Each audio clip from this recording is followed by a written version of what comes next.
You know, the White House has quoted a number, and I think it's an old number, of how many filers are making more than $1 million, not what you're worth, but more than $1 million. And I think they quoted a number, but it was old at 22,000. I've read other closer, more updated numbers that say it's 100,000. I had one of my coworkers, and they said on Politico, they listed the number as 225,000. Let's play a little game, all right? 22,000, let's say that's the number. Take $1 million away from these people. Just take a whole million from them, okay? So we go 1, 2, 3, 1, 2, 3. So what does that leave us with?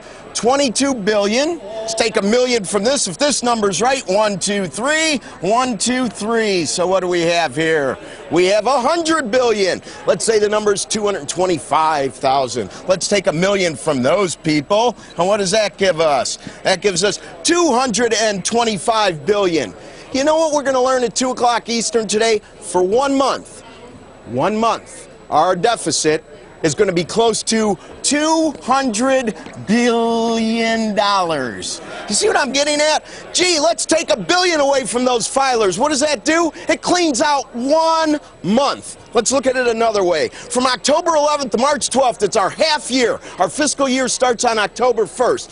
If you look at total public debt held, it has increased $792 billion in this time to a grand total of $15.6 trillion. You see what the problem is? We could bash people. We could drag the people that used to be called successful and drag them down. But is it going to cure a problem? No. We cannot collect enough taxes to catch up with spending. Do I know a solution? Not really. Does your politicians know a solution? Does our commander-in-chief offer a solution?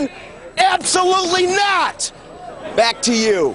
Rick, I thought for a moment that you were going to have a solution, even though we already know a lot of them do not. Oh, I have solutions, but you know what? Well, it'll take a long time to go there, and people don't really want to hear solutions. They want to change the dialogue, bait and switch, so we get more worried about what people pay, what's fair. You know what? How are my kids' opportunities affected by how many millionaires there are? I don't see that their opportunities affected. You know what I see is going to affect their opportunity? $15.6 trillion!